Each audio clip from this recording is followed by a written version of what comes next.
I never thought I'd be the kind of person to believe in Bigfoot until the night I hit one with my Ford Ranger on a remote logging road in the Cascade Mountains of Washington state. What happened in the hours that followed taught me that some legends exist for a reason, and that the line between myth and reality is far thinner than we like to believe. Let me tell you this story from the beginning, because even now, 25 years later, I still can't quite believe it happened, even though I lived through every impossible moment of it. It was October of 1996. I was 45 years old, working as a field researcher for the Washington State Department of Natural Resources.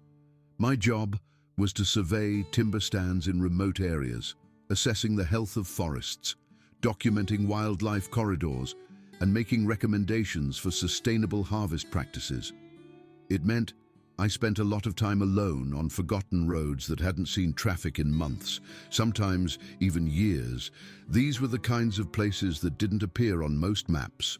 Old logging roads that wound deep into the mountains, far from cell phone towers and human habitation. I'd been doing this work for nearly 15 years, and I thought I'd seen everything these forests had to offer. Black bears digging through rotting logs for grubs, mountain lions slipping through the shadows at dawn, even a wolverine once, an incredibly rare sighting that I documented with trembling hands. I'd encountered rattlesnakes on sun-warmed rocks, watched elk herds migrate through valley bottoms, and documented countless species of birds, plants, and fungi.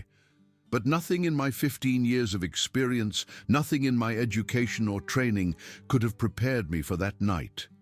I remember the date exactly, October 23rd, 1996. It was a Wednesday, and I was running late getting back to my truck after a long day of surveying old growth stands near the Gifford-Pinchot National Forest. I'd been documenting a stand of ancient Douglas firs, some of them over 500 years old, measuring their diameters and assessing their health. The work had taken longer than expected, and I'd lost track of time among those towering giants.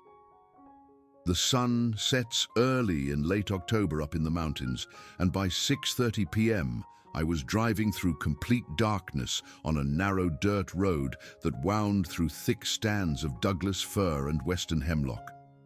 The road was barely wide enough for my truck, with dense forest pressing in on both sides and branches occasionally scraping against the roof and sides of my Ford Ranger. My headlights cut through the autumn mist that had settled over everything like a cold, damp blanket, reducing visibility to maybe 40 or 50 feet ahead. I had the radio tuned to a classic rock station out of Portland, though the signal kept cutting in and out this deep in the mountains. Tom Petty was playing Free Fallin' when it happened, and I'd been singing along quietly, relaxed after a good day's work, thinking about the hot shower and cold beer waiting for me back home. One moment, the road ahead was empty, just two muddy tire tracks disappearing into the fog and darkness. The next moment, something massive stepped out of the tree line directly into my path. I slammed on the brakes, but there wasn't enough time. My truck was only going about 25 miles per hour, thank God, but even at that speed, the Ford hit whatever it was with a sickening thud that I felt through the entire frame of the truck, through the steering wheel, through the seat beneath me. The impact wasn't as severe as it could have been since I'd managed to slow down considerably, but it was enough to knock the creature off its feet and send it tumbling into the ditch. My truck skidded to a stop at an angle across the narrow road, tires sliding in the mud, the engine stalling out in the sudden silence that followed. For a long moment, I just sat there, gripping the steering wheel so hard my knuckles turned white, my heart hammering in my chest so violently I could hear the pulse in my ears. Steam or fog, I couldn't tell which, rose from the hood of my truck, creating swirling patterns in the headlight beams. The headlights pointed off into the trees at a crazy angle, casting strange shadows through the river mist, making the forest look alien and threatening. I couldn't see what I'd hit. The road behind me was dark, and whatever I'd struck had gone into the ditch on the passenger side. My first thought was that I'd struck a bear. It had to be a bear. We had plenty of black bears in these mountains, and they could get pretty big, especially in October when they were fattening up for winter. A large male could weigh 400 or 500 pounds. But something about the size and shape of what I'd glimpsed in that split second before impact didn't quite fit. It had been tall, much taller than any bear I'd ever seen standing on its hind legs. And the way it had moved, the way it had stepped onto the road, there had been something about the gait, about the posture, that didn't match any bear I'd ever encountered. I sat there for what felt like an eternity, probably only 30 seconds in reality, debating what to do. Every survival instinct I had, every bit of common sense accumulated over 45 years of life, was screaming at me to restart the truck and get the hell out of there, to drive away as fast as the muddy logging road would allow and pretend this never happened. But my conscience wouldn't let me. I'd spent 15 years working in wildlife management. I'd dedicated my career to understanding and protecting these forests and the creatures that lived in them. If I had hit an animal, I needed to at least assess the damage, see if it was suffering, determine if there was anything I could do to help. It was the right thing to do, the responsible thing to do, even if every hair on the back of my neck was standing up and my hands were shaking. I reached under my seat and pulled out my heavy-duty Maglite flashlight, the kind that took 4D batteries and could throw a beam 100 yards. It was solid metal and heavy, the kind that could double as a weapon if necessary, though I tried not to think about that. Then I grabbed my first aid kit from behind the seat, a tackle box-sized container that I kept well stocked for emergencies. I didn't know what good it would do for an injured bear. But it felt better than going out there empty-handed, better than feeling completely helpless in the face of whatever I was about to encounter. I also took my can of bear spray from the door pocket and clipped it to my belt. The canister was heavy and reassuring against my hip. The October air hit me like a wall of cold when I opened the truck door, shocking after the warmth of the cab. My breath came out in visible puffs. It smelled like wet earth, pine needles, and something else, something musky and wild that I couldn't quite place. It wasn't the rotten meat smell of a bear, which I'd encountered plenty of times. This was different, more organic somehow, like wet fur and moss and something primal I had no reference for. I stepped out onto the dirt road, my boots crunching on loose gravel, and swept the flashlight beam across the area in front of my truck. At first, I didn't see anything. The beam cut through the mist, illuminating water droplets that hung in the air like suspended diamonds. I could see the disturbed mud where my truck had skidded, see the deep gouges my tires had made. Then I moved the light to the right, toward the ditch that ran alongside the road, and that's when I saw it. My breath caught in my throat. My mind struggled to process what I was seeing, tried to force the visual information into categories that made sense, that fit into my understanding of the natural world. It wasn't a bear. The creature lay on its side in the shallow ditch, partially covered by ferns and underbrush, its massive form dwarfing the vegetation around it. It was enormous, easily 7.5 feet tall, maybe even 8 feet if it stood upright. I'd seen plenty of large animals in my career, but the sheer size of this thing was staggering. Its body was covered in dark, reddish-brown hair that looked almost auburn in the beam of my flashlight, with lighter patches on the chest and belly. The hair was longer and shaggier than any bear's I'd ever seen, hanging in thick tangles and mats that were caked with mud and forest debris, pine needles and bits of lichen. But it was the shape that made my stomach drop, that made my scientific mind start screaming that this couldn't be real. The proportions were all wrong for a bear, or for any known animal I'd ever studied or read about. The limbs were too long, too human-like in their structure. I could see one arm draped across its torso, and the hand, my God. The hand looked almost human, but scaled up to impossible proportions. It was larger than any human hand, with thick fingers that had to be at least twice the width of mine, and dark, leathery skin visible on the palm. The fingernails weren't claws, they were nails, flat and broad like a human's, but thicker, more robust. The arm itself was muscled in a way that suggested incredible strength, with definition visible even through all that hair. I stood there frozen, the flashlight trembling in my grip as my brain tried to reconcile what my eyes were seeing with what I knew to be possible, with everything I'd learned in 15 years of wildlife research, with everything science told me about the natural world. This couldn't be real. Bigfoot wasn't real. Sasquatch was a legend, a myth, a cultural phenomenon born from misidentifications and hoaxes, and people's desire to believe in mysteries. It was something people claimed to see but never really did, never with any concrete evidence. There were no credible photos, no bodies recovered, no DNA samples, no peer-reviewed studies. Every supposed piece of evidence had been debunked or remained ambiguous at best. Except there was a body right in front of me, solid and undeniable and impossible, and the creature's chest rose and fell with shallow, labored breaths. It was alive, but clearly hurt, clearly in pain. I could see where my truck had struck it, could see the point of impact. There was a darkening patch on its right shoulder and upper arm that had to be blood, though it was hard to tell exactly through all that thick hair. The breathing was wrong, too shallow and too fast, the pattern suggesting shock or significant trauma. I should have been terrified. Part of me was, a primal part that recognized I was alone in the dark forest with something that could probably tear me apart without much effort if it chose to.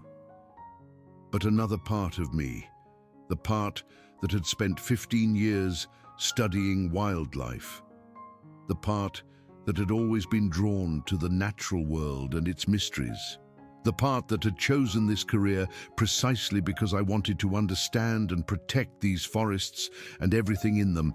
That part was absolutely mesmerized.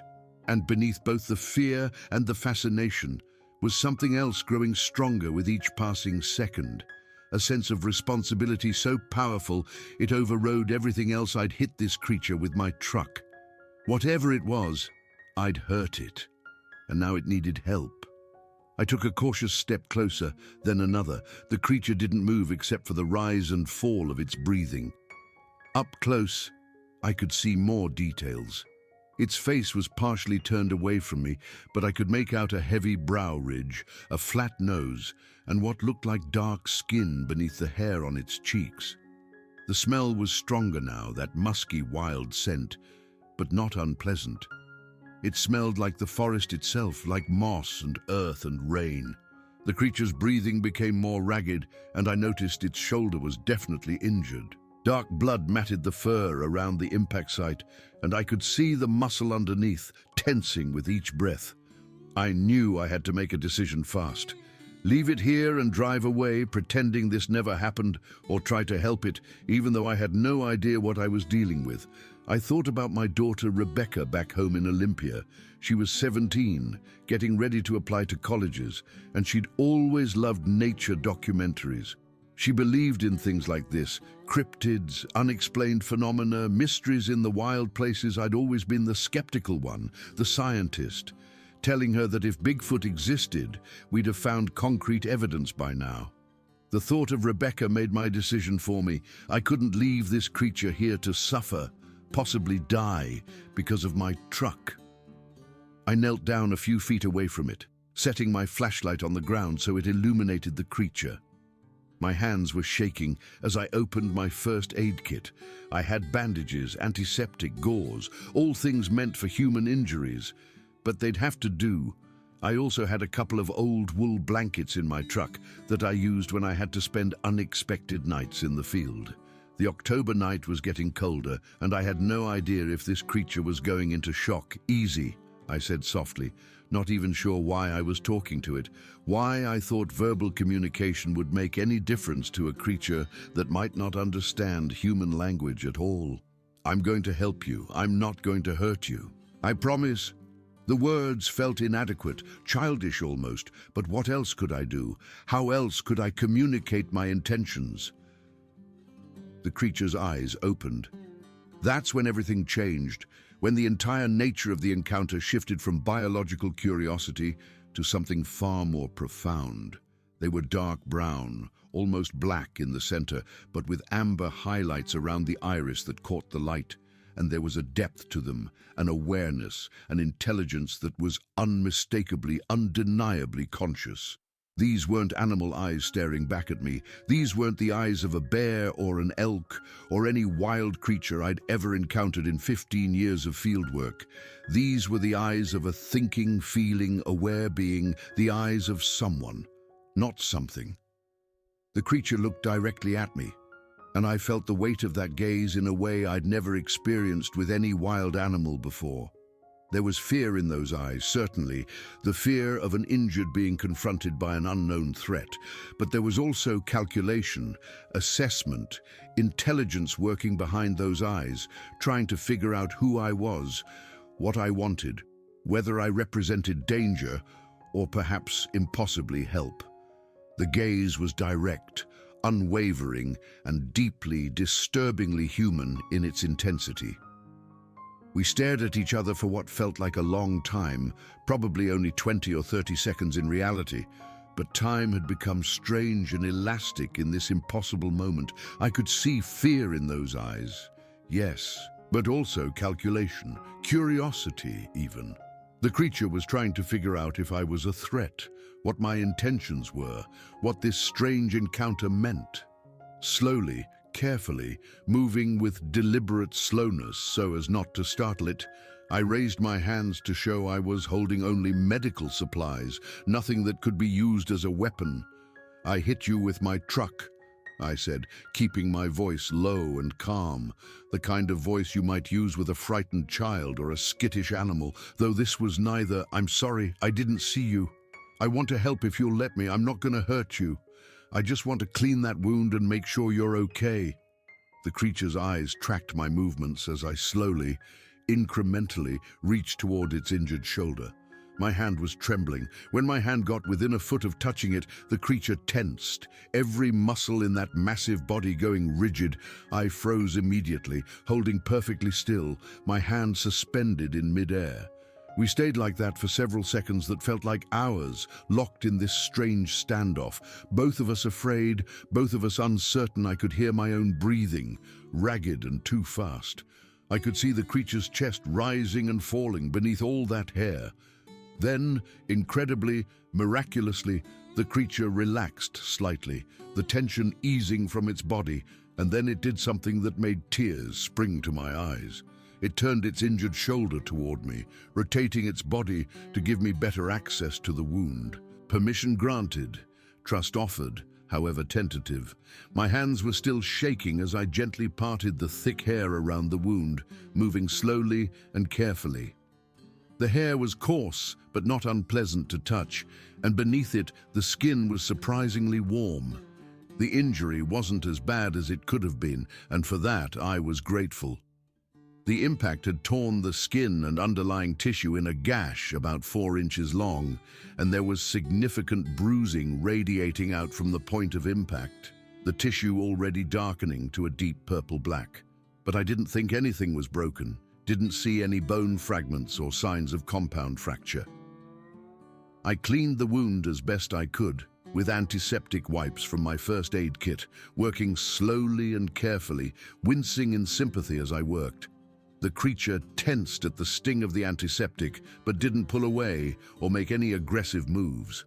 It just watched me with those extraordinary eyes, breathing heavily through its nose, making small huffing sounds that might have been pain or might have been something else entirely. The smell of the antiseptic was sharp in the cold night air, mixing with the creature's musky scent and the earthy smell of the forest.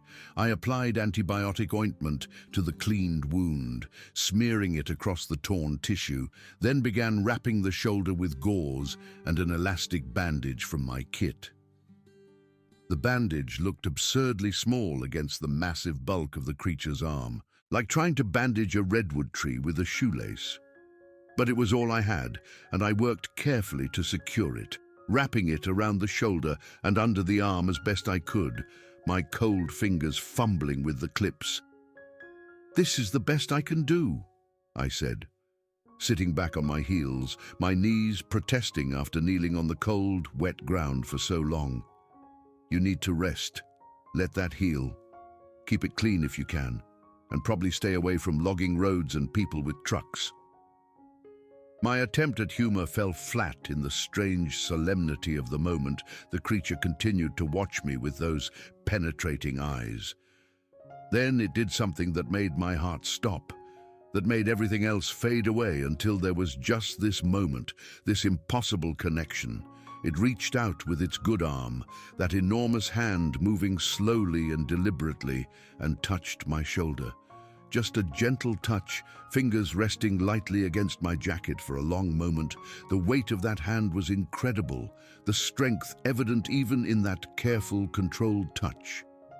I could feel the warmth through my jacket, could feel each individual finger. The gesture was so human, so full of what seemed like understanding, maybe even gratitude, that I felt my eyes sting with unexpected emotion. My throat tightened and I had to blink back tears. In that touch, I felt acknowledged, accepted, trusted by a being that had every reason to fear me, to attack me, to see me as a threat. I don't know how long I sat there beside that creature on the muddy bank of that logging road. It might have been 20 minutes or 2 hours. Time seemed to lose all meaning, to become irrelevant in the face of this extraordinary encounter. The fog thickened around us, creating a cocoon of privacy, of isolation from the rest of the world. My truck's battery slowly drained as the headlights dimmed. The temperature continued to drop, and I could see my breath in thick clouds. But I didn't want to leave, didn't want this moment to end. I gave it water from my thermos, which it drank carefully, its large hand surprisingly gentle as it took the cup from me. The fingers wrapping around the metal container with delicate precision. I draped one of my wool blankets over its body, trying to keep it warm, protect it from shock.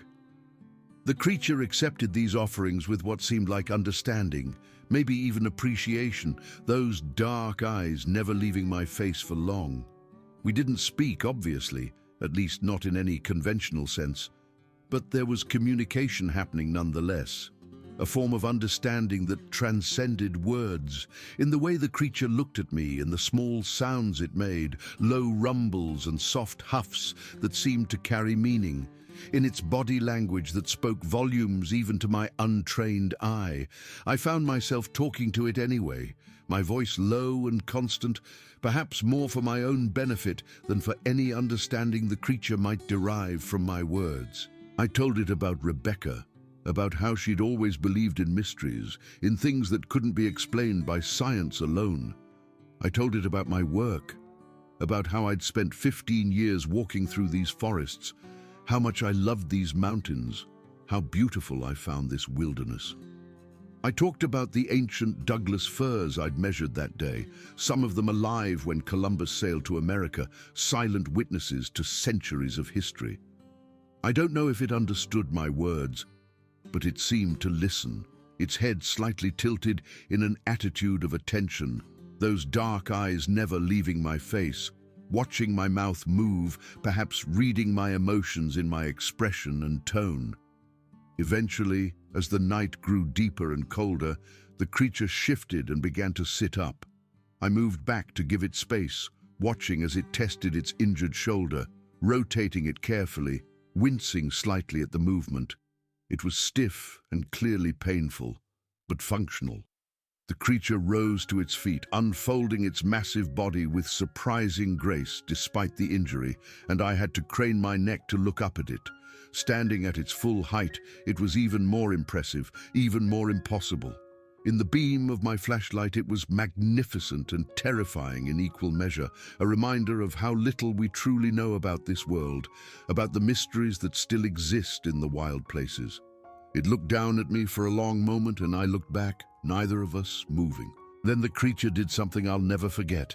It raised one massive hand to chest height and moved it in a slow, deliberate motion, palm out, back and forth, a wave, a goodbye. I raised my own hand and waved back, my throat tight with emotion I couldn't name. The creature held my gaze for another moment, then turned and walked into the forest, moving with surprising grace despite its injury. Within seconds, it had disappeared into the darkness and fog, leaving only the faint cracking of branches and the musky scent that lingered in the air. I stood there on that logging road for a long time after it was gone, listening to the night sounds of the forest. Eventually, I walked back to my truck, gathered my things, and managed to get the engine started.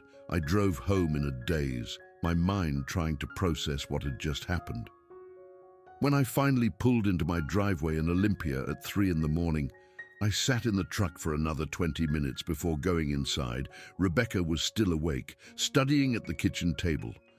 She looked up when I came in, her eyes widening at my appearance. I must have been quite a sight, muddy, disheveled, probably smelling like the forest and whatever that musky scent was.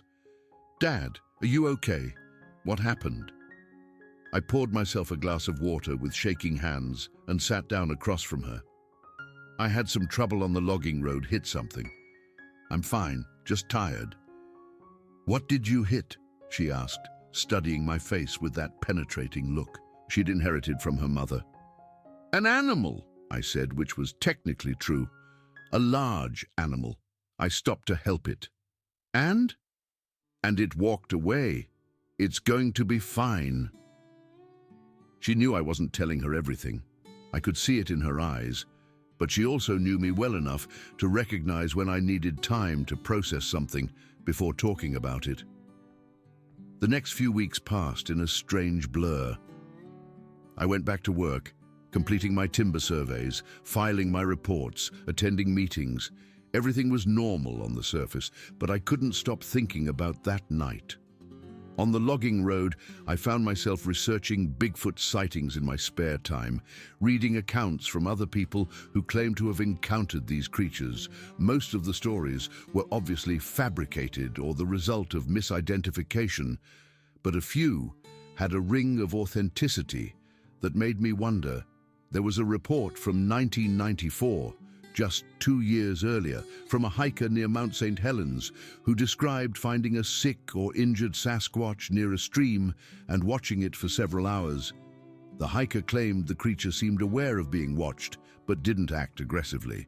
Another account from 1989 came from a bow hunter who said he'd freed a Sasquatch caught in a snare trap. Reading these stories, I felt a connection to these strangers who had had their own impossible encounters and chosen to keep them quiet. I never went back to that specific logging road, but I thought about it often. I wondered if the creature had healed properly, if it had family somewhere in those mountains, if it had returned to them with its own strange story about encountering a human. In early November, about 2 weeks after the incident, I received a package at my office. There was no return address, just my name and the DNR office location written in neat, precise handwriting. Inside was a small cedar box. When I opened it, I found a single object inside, a stone. It was river-smoothed, about the size of my palm, with an unusual pattern of lines etched into its surface. Not natural formations, but deliberate marks that formed a simple geometric pattern. There was no note, no explanation, just the stone. I kept it on my desk, and sometimes when I was working late and the office was empty, I'd pick it up and turn it over in my hands, tracing the etched lines with my finger. I never figured out who sent it or what it meant, but I had my theories. Rebecca left for college the following fall, heading to University of Washington to study environmental science.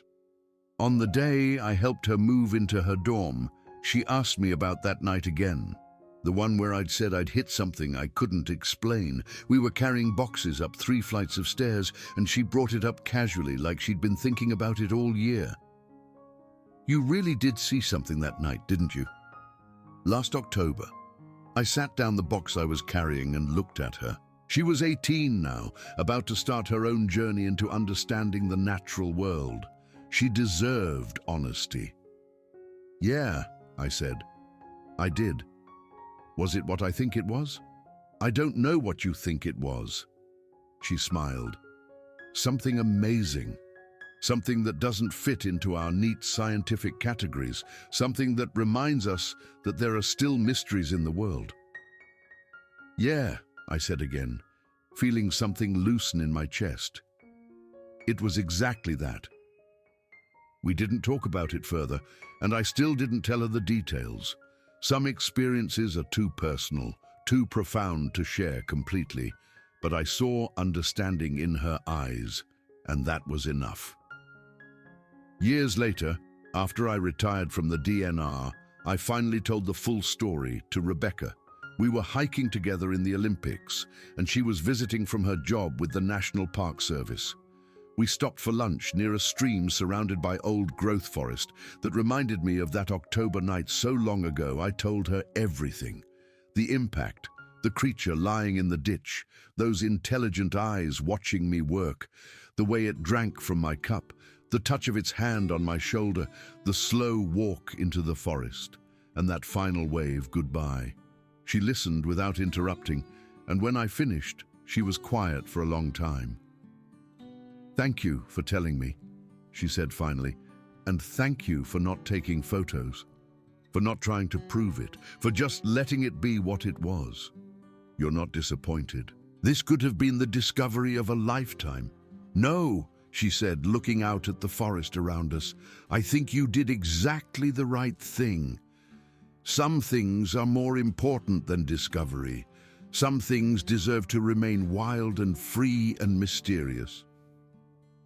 We sat there in the forest, listening to the stream and the wind in the trees, and I felt at peace for the first time since that October night in 1996. I'm 70 now, and that encounter happened 24 years ago. My memory isn't what it used to be. I forget names, lose track of dates. Sometimes can't remember what I had for breakfast, but I remember every detail of that night with perfect clarity. I can still see those eyes watching me in the darkness. I can still feel the warmth of that hand on my shoulder. I don't know if anyone will believe this story. I don't have proof, no photos or physical evidence beyond that etched stone, which could have come from anywhere. But I know what I experienced, and I know that somewhere in the deep forests of the Cascade Mountains, there are creatures living that science hasn't acknowledged, beings that exist in the spaces between the known and the unknown. And I know that one of them, at least, understood kindness and remembered gratitude. Sometimes late at night, I think about going back to that logging road, walking into the forest and seeing if I could find that place where the creature disappeared, but I never do. That moment is complete as it is, perfect in its mystery. And some things should be left undisturbed. The forest keeps its secrets, and I'm content to let it. But every October, when the leaves turn and the mist settles over the mountains, I pour a glass of water and raise it toward the window, toward the distant peaks of the Cascades. A toast to a creature I met once on a foggy night, to a moment of connection between two beings that should never have met, and to the mysteries that still exist in the wild places of this world. I never believed in Bigfoot until the night I hit one with my truck. What I learned in the hours that followed is that belief doesn't matter. What matters is respect, compassion, and the recognition that we share this world with wonders we may never fully understand. That's enough for me.